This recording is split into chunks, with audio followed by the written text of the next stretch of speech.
सुजित तुला म्हणाला असेल ना की ते अग्रीमेंट त्यांनी फाडून टाकलंय म्हणून? नाही, त्यांनी ते अग्रीमेंट फाडलेलं नाहीये. ते अग्रीमेंट माझ्याकडेच आहे.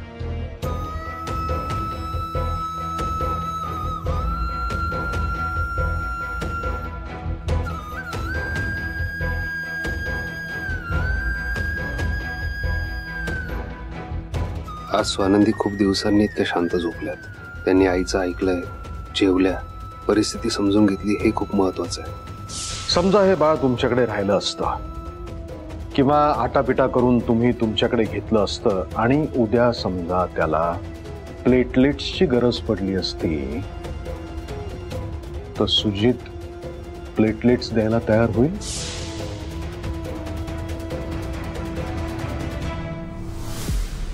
मग काय ठरवलं तुम्ही? मी खरंच त्यांना जायला सांगू? अहो तुम्हीच म्हणालात ना तनु एवढी समजूतदार आहे. मग एवढ्या समजूतदार मुलीला घरात घालवून देणं बरं दिसतं का? ते पण इतक्या रात्री. मी बोलले तर वाईट दिसतं, पण ज्यांना घरात हकलून लावायला पाहिजे ते तर घरातच आहेत, आपल्या नातवाला धोका बनून. आणि माझ्या मैत्रिणीच्या मुलीला काही दोष नसताना घरातनं जायला सांगताय तुम्ही. काय हो तुम्ही इतके मुरलेले राजकारणी, त्या गावावरून आलेल्या स्वानंदीला घालवून नाही टाकू शकत तुम्ही? ती तुम्हाला झुलवतीये आणि तुम्ही झुलताय. जोवर ती इथे आहे ना तोवर माझ्या नातवाला सतत धोका असेल. ती पळवून नेईल आपल्या नातवाला. आज ती सीमा आणि तनु समोर जे काही बोलली ते उद्या जाऊन एखाद्या राजकारणी पाहुण्यासमोर काही बोलली तर आपली काय इज्जत राहील, तुमचा काय मान राहील? लवकरात लवकर स्वानंदीला आणि तिच्या बरोबर मणी आणि त्या वॉर्डनला सुद्धा घरात नाकलवून द्या. नाहीतर ते तिघं मिळून काहीतरी प्लान करतील आणि पुन्हा अर्जुनला पळवून नेतील. तनुला घरात राहू नको म्हणून सांगायचं माझी हिम्मत नाही होते. आणि जर का तुम्ही तनुला घरातनं जायला सांगणार असाल तर तिच्या बरोबर मी सुद्धा जाईल. मग काय तो निर्णय तुमचा.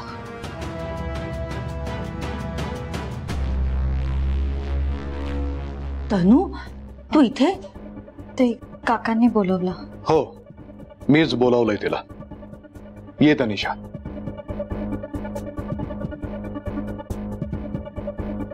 मला तुझ्याशी महत्वाचं बोलायचंय. हे माझं एका राजकारणी माणसाचं घर आहे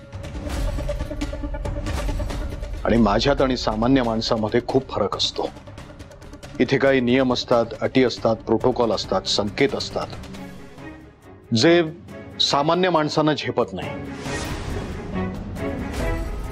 म्हणून तू या घरामध्ये राहू नयेस असं मला वाटतं. अहो पण का? ही माझ्या मैत्रिणीची. शालिनी आतापर्यंत मी तुमचं ऐकलं, आता माझं ऐका. मध्ये बोलू नका.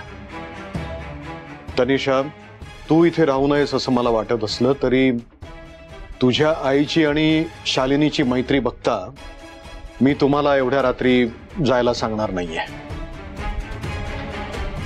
पण ही एक रात्र तुम्हाला इथे काढायची असली तर माझी एक अट आहे. ह्या घरातली कुठलीही गोष्ट कधीही बाहेर जाता कामा नये, हे लक्षात ठेवायचं.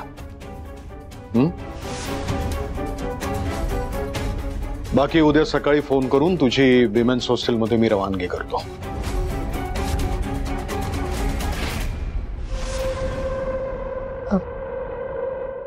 काका, तुमची जर इच्छा नसेल तर मग मी नाही राहणार इथे. मी स्वतः सकाळी निघून जाईन आणि माझी स्वतःची सोय करेन. पण काका, तुमच्या या घराची आत्ताची अवस्था पाहून आहे ना मला माझ्या घराची अवस्था आठवते. म्हणजे फार काही फरक नव्हता. अर्थात मी खूप लहान होते पण मला सगळं आठवतंय. माझे बाबा रोज दारू पिऊन यायचे आणि प्रचंड तमाशा करायचे.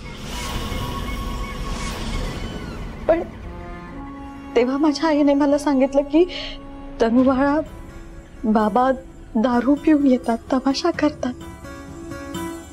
हे बाहेर कोणालाच कळता कामा नये. आणि मी खरंच कोणाला कधी काही सांगितलंही नाही. त्यामुळे एखाद्या कुटुंबाची इज्जत काय असते हे काका मला चांगलंच माहित आहे. आणि ती कशी जपायची ना याचा अनुभवही आहे. मावशी, काका, जर मी या घरात राहिले असते ना तर या कुटुंबाचं नाव आणि लौकिक वाढवलंच असतं, कधीच कमी पडून नसतं दिलं. पण ठीक आहे, तुमची इच्छा नाही आहे ना, मी जाते. I'm sorry काका, माझ्यामुळे तुम्हाला त्रास झाला. सॉरी मावशी. तनु थांब.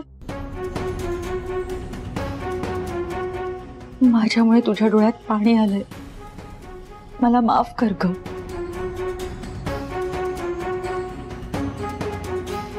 मी पण येते तुझ्या बरोबर. थांबा. तनु, तुझी आई चारधाम यात्रेवरून परत येईस्तोवर तू या घरामध्ये राहू शकतेस. फक्त मी तुला जे सांगितलंय ते विसरू नकोस. हो काका, थँक्यू सो मच. काका, मी तुम्हाला कधीच तक्रारीला जागा नाही देणार. देवच पावला. तनु, तू इकडे राहतेस म्हणजे सीमाला आजच जायला लागेल. तिची गाडी असेल ना, तू जा, मी येतेस. हा, आलेच काका.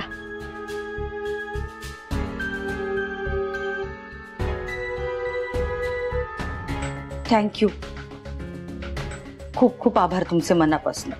तुम्ही तनूला इकडे राहायची परमिशन दिली. येते मी.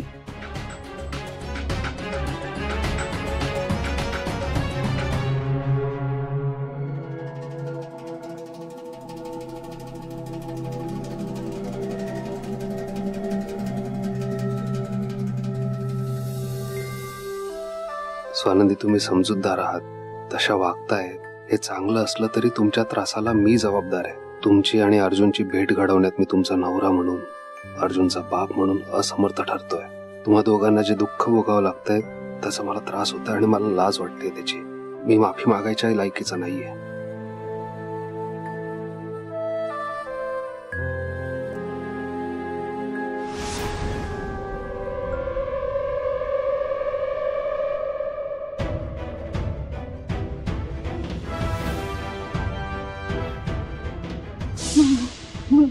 माझं बाळ आहे ते. म्हणे सर, तिला सांगा ना माझं बाळ.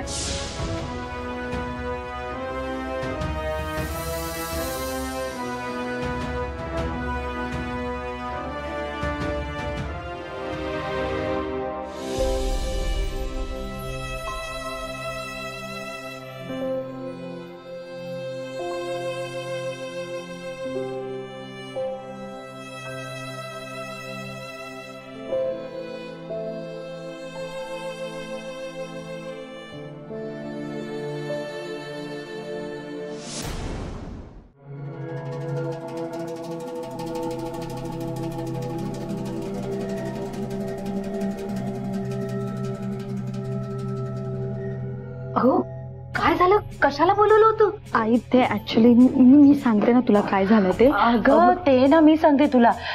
ते मावशी थांब ना, मी सांगते ना काय झालं ते. आई, अगं काकांनी ना माझ्यासाठी काही फॅशन डिझायनिंगचं ना कॉलेज सिलेक्ट करून ठेवले होते. मग त्यांनी मला कोणतं कॉलेज आवडतंय ना हे विचारायला बोलवलं होतं. आई, खरंच काका खूप चांगले आहेत. मी पण बघ गप्पाच्या ओघात ना तुला पार्सल द्यायचंच विसरले. अगं, गावचे लोणचं, पापड, सांडग्या मिरच्या, सगळा मेवा आणलाय बघ तुझ्यासाठी. वा, खरंच हे सगळं ना लहानपणीची मैत्रीणच करू शकते. थँक्यू सीमा. अगं, थँक्यू काय. तनू बाळा, माझ्या मैत्रिणीची काळजी घे. हा, इथे कोणालाही त्रास द्यायचा नाही, सगळ्यांना मदत करायची, नुसता अभ्यास करत बसायचा नाही. हा, घरात आपलंच घर आहे असं समजून राहायचं. काय या घराला, इथल्या माणसांना अगदी आपलंसं करून टाका. पाहुण्यासारखी वागू नकोस, इथलीच बनून राहा. काय कळलं ना? हो आई, कळलं मला. चल मी निघते आता, नाही तर गाडी चुकेल. मी पण येते तुला गेट पर्यंत सोडायला. अगं नको, मगाशी पाऊस होता बाहेर. पुन्हा जर आला ना तर विनाकारण भिजशील. आणि पावसात भिजलीस की तुला सर्दी होते हे माहितीये मला. त्यामुळे तू थांब इथे. तनू आहे ना, ती येईल मला सोडायला गेट पर्यंत. हो चल बाय. सदा, ए सदा. आई तू प्लीज सावकाश जा हा, आणि पोहोचल्यावर मला फोन करशील. वेळेवर औषधं घे, नाही तर मग तुला त्रास होईल. तनू बस झाली नाटकं आता. आपण शालूच्या घराबाहेर आहोत, घरात नाही, समजतंय? त्यामुळे पुरे झाला. आता संचिताने शालिनीला 100% छळलंय बघ. अगं म्हणूनच तर ती रागराग करते ना संचिताचा. आता हे बघ, संचिता कुठे आहे, काय करते, तिला काही पत्ताच नाहीये. आपण याचाच तर फायदा घ्यायचा. काय शालिनी हे जे दाखवतेय की ती अख्खं घर सांभाळू शकते एकटीच, काही झेपत बिपत नाहीये तिला. त्यामुळे तनू बेटा, आता संचिताची या घरातली जागा घ्यायची का नाही घ्यायची तुझं तूच ठरव. पण जर ती घ्यायची असेल तर ती किती हुशारीने घ्यायची हे काय मी तुला सांगायची गरज नाहीये.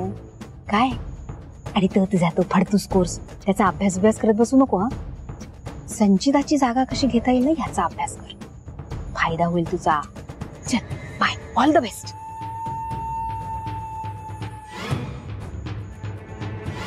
बाय.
तू सुजित ना?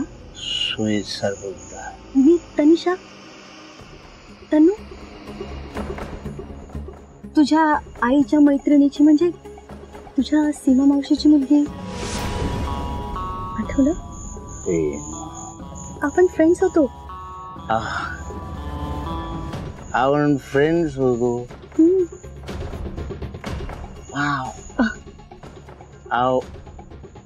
आपण फ्रेंड्स हो.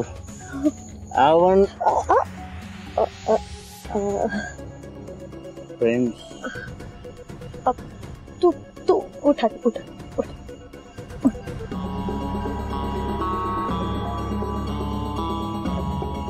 I am all good. तुझी रूम दाखव, मी तुला सोडते. ओके. तनू, सकाळी नशीब माझं, याने तनूला राहायची इकडे परवानगी दिली, नाहीतर सीमा समोर मी तोंड घशी पडली असती. सावकाश. मावशी काय हे सुजी, किती उशीर. तुला किती वेळा सांगितलंय एवढं काम करत जाऊ नकोस म्हणून, कळत नाही तुला? अगं आमचा ना खूप मोठा बिझनेस आहे, ह्यांना त्रास नको म्हणून हाच बघतो सगळं. भयंकर बिझी असतो. केवढा दमलाय बघ ग, ह्याचे पाय पण लटपटतायत, हो की नाही सुजित? आणि ही तुला माहितीये कोण आहे? ही आपल्या सीमा मावशी,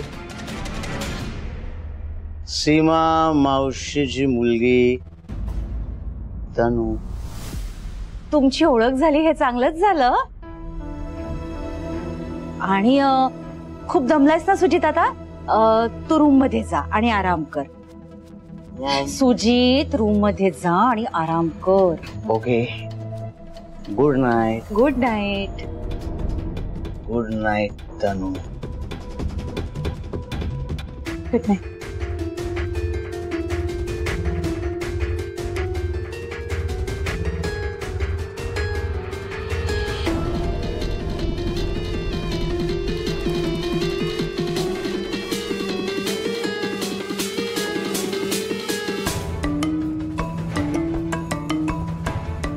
या दोघांचं एकमेकांशी पटलं आणि जुळलं तर सोन्याहून पिवळं होईल.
हाय.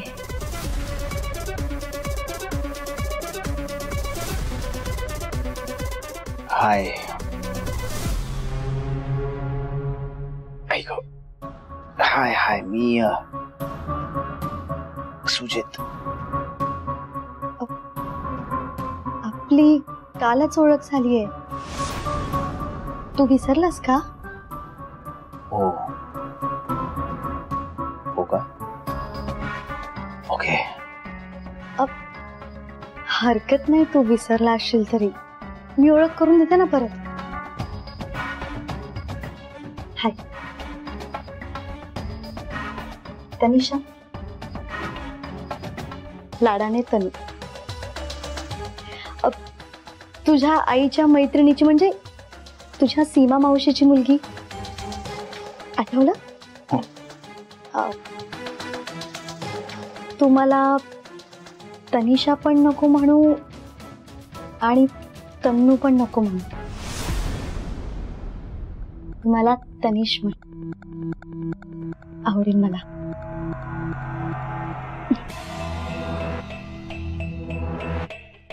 Good morning Tanish.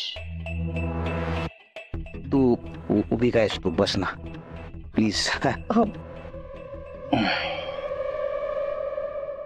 तुझ्यासाठी लिंबू सरबत आणलंय, घे ना. थँक्स. डोकं खूप जड झालंय यार, खूप दुखतंय. एक्झॅक्टली, म्हणूनच लिंबू सरबत आणलं. ठीक, छान वाटेल.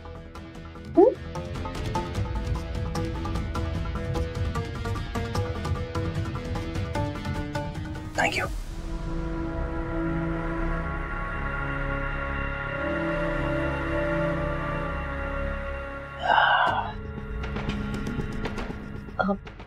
बरं, शालिनी मावशीला माहित नाही की तू रात्री पिऊन आला होतास. त्यांना असं माहिती आहे की तू काम करून दमून आलायस. त्यांना काहीच सांगितलं नाही. चालेल ना? का? तुला तर माहिती होतं ना मी दारू पिऊन आलोय. तुला प्रॉब्लेम नाही याचा काही. मॉमला का नाही सांगितलंस? उलट तू आत्ता लिंबू पाणी घेऊन आलेस माझा हँगओव्हर कमी करायला. वाय?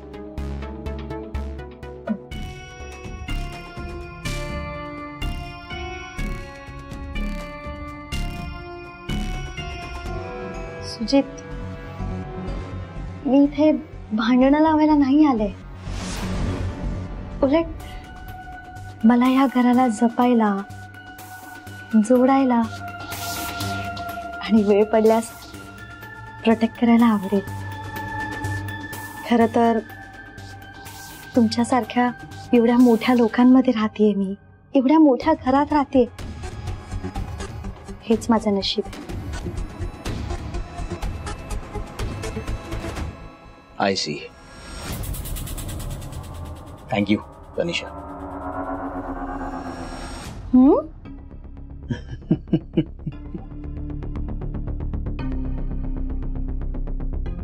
Thank you, Tanish.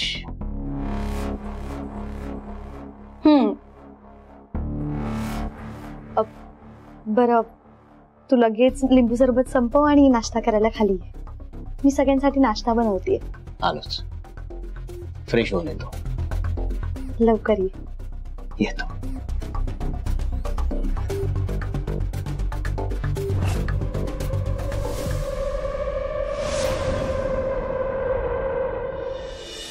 सकाळ सकाळी न सांगता कुठे गेली असेल रे? असेल आई इथे कुठेतरी.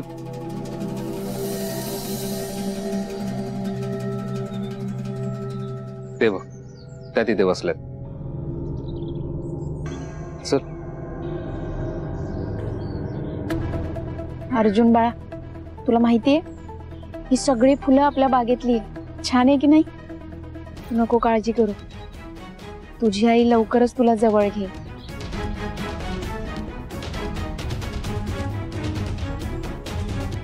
स्वानंदी, काय तुम्ही बाहेर येऊन बसला? आम्हाला सांगायचं ना, आम्ही पण आलो असतो. मणी सर, अहो आउट हाऊस मध्ये बसून बसून खूप बोर झाले होते. तुमच्याकडे बघितलं तर तुम्ही आणि वॉर्डन मॅडम दोघंही कामात होतात, म्हणून मी एकटीच आले. ते जाऊ द्या, ही फुलं बघा किती सुंदर आहे. मी आपल्या बागेतनं तोडलीये. अरे वा, खरंच छान आहे. स्वानंदी अजूनही ते दुःख सोडत नाहीये, पण ठीक आहे. आज खूप दिवसांनी इतकी आनंदी आणि शांत दिसते, हे जास्त महत्वाचं. बाळाबद्दल पण हळूहळू समजून घेऊ.